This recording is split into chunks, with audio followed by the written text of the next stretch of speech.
morning. Morning. Can we do some housekeeping if that's okay?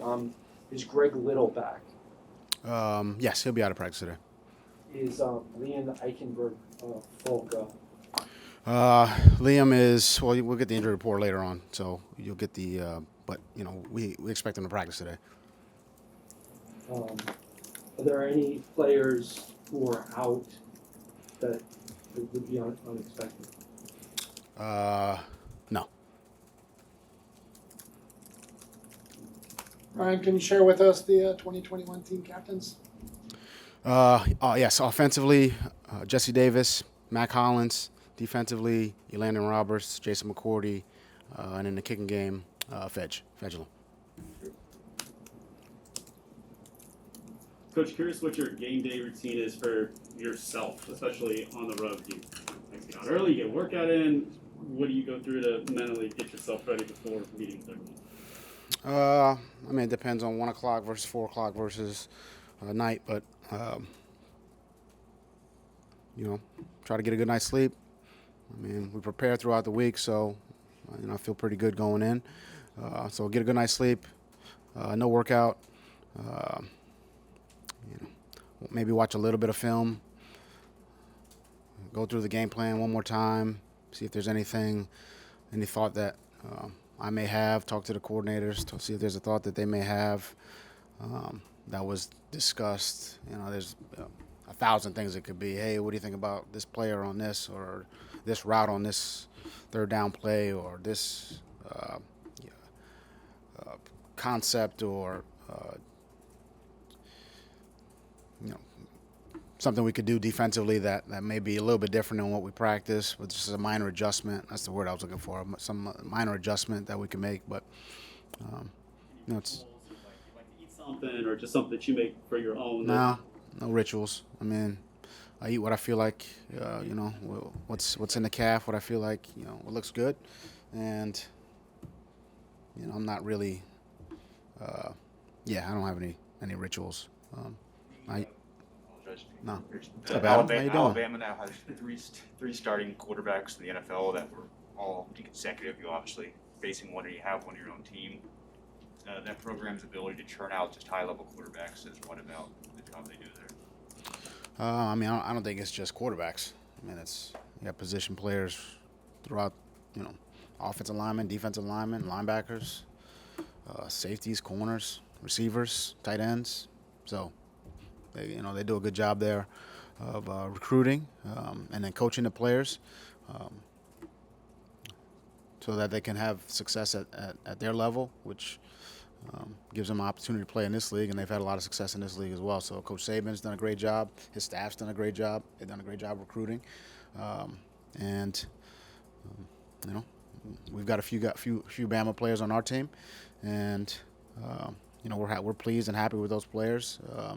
They came to us, with fundamentals, good techniques. Knowledge of the game, knowledge of situations, and that's a testament to the program they were at. Out of your team captains, I think maybe it's fair to say that Hollins was a little bit under the radar entering training camp. What are you seeing from him in terms of leadership and why he's worthy of being a team captain this year? Yeah, I think that's probably under the radar from your vantage point, but in our locker room, that's just something that no one else would know.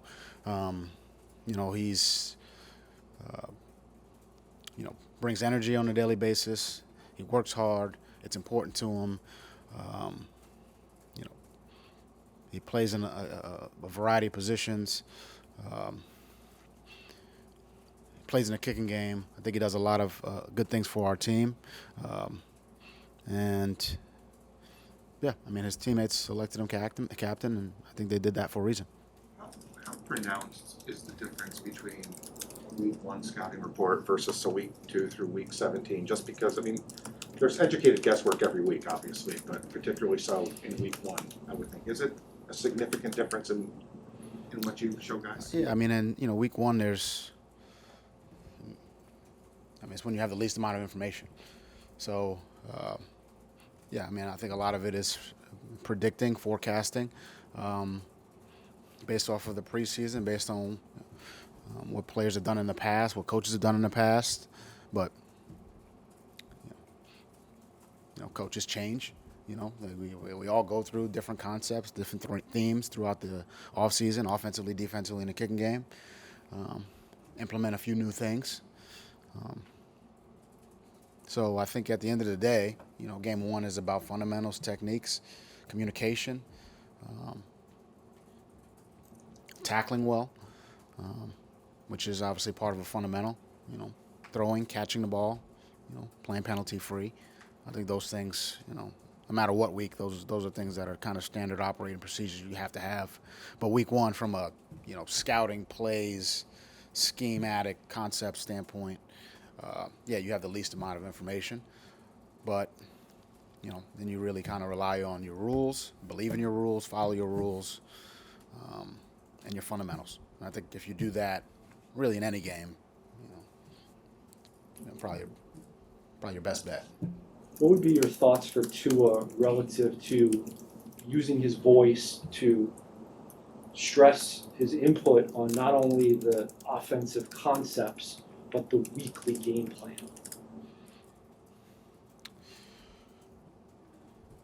Using his, you mean having? Input. Yeah, okay. Well, yeah, I mean that's there's always kind of discussion from the quarterback, in the quarterback room within the entire offense. We're running a route. Here are the depths. He's talking to the receivers. He's talking to the backs. He's talking to the O-line. As far as input on the game plan, yeah, I mean there's definitely input from the quarterback room, but I think that input is also based on the players he's got around him. Hey, I talked to so and so, and he wants to run it like this, and I talked to this guy, and he thinks he's he can get open on this. So I don't know if it's specifically I think it's Tua's input. I think it's Tua's relationships, which turn into a kind of a team input on what we would do offensively, if that makes sense. Right. Is there a point this week where, like a cutoff point where you have to prepare for this game without Austin Jackson or Adam Shane, or is there still hope that either of those players can play? Yeah, I mean, they're not here, so we're preparing as if they're not going to play. We'll go through the process. If we get them back, we get them back. But, as of right now, we're going through it as if they're not going to be there. Coach, how do you balance going against a quarterback who's playing in his first NFL game, trying to confuse him with looks, make his mind go a million miles an hour, versus just doing what you do defensively, knowing he's inexperienced and maybe mistakes you would try to force will maybe come naturally? I mean, I like to think we're always trying to, disguise and create a situation where it's not easy for the quarterback. I mean, I like to think that. So, I think that's always part of the game plan. That player has the ball in his hands on every snap. So, if you can disrupt that player, then you have a good chance of creating disruptive plays. So, I think we're always trying to, have an effect on the quarterback. Rookie, veteran. I think that's where it, starts. I would say just at least from a pass game standpoint. But there's, they got a very good run game. I think, let's not. I think we're a little bit of, Mac Jones. He's a good player, but they got a lot of good players on that offense and defense and kicking game. So I think for us, we're playing the Patriots. They got a good offensive line. They got good tight ends. They got good receivers, and I think there's a lot to handle there. And if we just put an emphasis on affecting the quarterback, then they'll probably get us somewhere else. So I mean, there's a lot here. Coach, there's a lot of talk from players making a big jump from year 2 to year 3. Where do you think your biggest jump has been now entering your third season in charge here?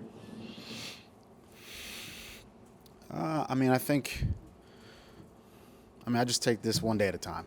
I don't really kind of look at it, well, where was I last year versus this year. I mean, right now I'm just trying to, help our guys have success, help our guys improve, help our guys get better today.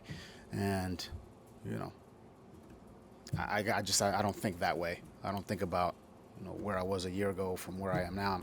I try to be present, and I think that's how I've kind of operated. I try to get our players to operate that way, and I think about next week or last week or last year, or just try to be in the moment. Coach, you've obviously gone back to New England a few times now as head coach of the Dolphins, and obviously you're focused on the task at hand, which is the game and your opponent. But are there moments when you're there where you get a little bit more reflective, maybe even dare I say more Well, I don't know. I don't think I will dare say that because you're always motivated. But is there anything special that even after the game, before the game, that stands out when you're in New England on that other sideline? I mean, this has happened twice, and one time there was no fans, so it was a very different atmosphere. And then the other one was 2 years ago, and again, I'm not a guy who kind of thinks to what happened 2 years ago. Look, I was there for a long time. I learned a lot there. There's a lot of obviously from Bill, and I'm very fortunate to have been there. I enjoyed my time there. And there's still some people there that I have good relationships with, and I have a great deal of respect for their coaching staff, the people in that organization. But when we go there, we're going there to compete, and there's no that's what it is. And I think I've said this before. They know that. I mean, Bill. Everyone on his staff is there to compete, and that's what I learned there, and I've taken that with me here, and it's kind of that's my approach. So there's no nostalgia. I mean, I know I used that word the other day, but just I'm going there to compete. We noticed Jalen Phillips listed third team on the initial depth chart. What factors played into that decision? I mean, I wouldn't look too deep into the depth chart. I mean, Jalen's worked really hard. We've had so many different groupings. You can only put one group on the depth chart. So I want to say it's the base group. Actually, I think it's the nickel group. So a lot of groupings. We got nickel, we got dime, we got base, we got 9 DBs in the game. I mean, we got a lot of different groupings. So. Look, he's worked hard. I think we'll find a way to get him some snaps, but we're going to play the guys we feel give us the best chance to have success. You want to play the best five on the offensive line. If Liam Eichenberg were to rise into that for week one, your comfort level in playing him at a position where he hasn't practiced all training camp, even though he does have college experience there. Yeah, I mean, we're going to play the best five. Obviously, part of that is making sure all 5 guys are comfortable playing the position that they're playing, and we have to feel comfortable with that the players are comfortable. So that's what we'll do. Liam's played a few different positions, and I think that's the case for a lot of guys on our line.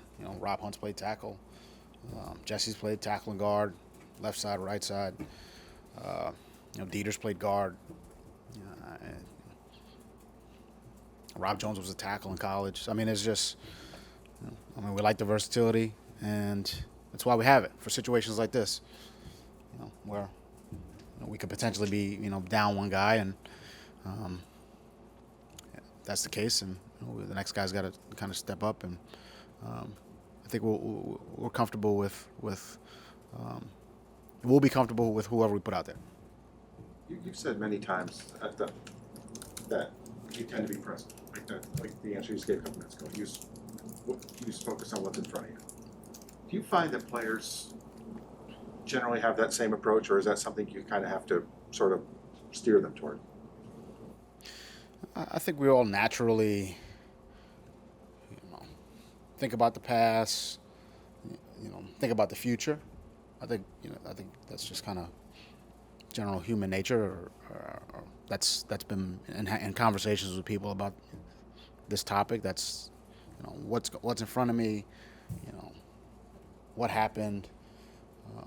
I think it's harder to stay present. I think there's a discipline to trying to be in the moment. and yeah, I think it's something we talk about a lot. And I think, in this game, if you're thinking about, what happened on the previous play, that could affect you on the next play. So we want them to be in the moment, because good or bad, we got to focus on the next play. I just scored. I'm good. No, that's not how we want to operate. Or I just had a bad play. I'm no good. No, that's not how we want to operate. So I think that's not just a football lesson. It's really a life lesson. And if you can apply that to the other things in your life, in our lives, then I think we'd all be better for it. So just, my thoughts. Not that they mean much. Last question, Chris. Coach, what are your on-field expectations for Tua this Sunday? Good fundamentals, good technique, good communication, good decisions, and that he has fun playing his game, that he loves to play. I mean, that's part of this too. I mean, nobody talks about that, but that's part of this too. And I love coaching football. I'm gonna be having fun on Sunday, so that's because I'm doing what I love to do, and hopefully you guys are all doing what you love to do, covering the team, and the players are doing what they love to do, playing the game. So that's what I would tell them to do. Thanks, guys.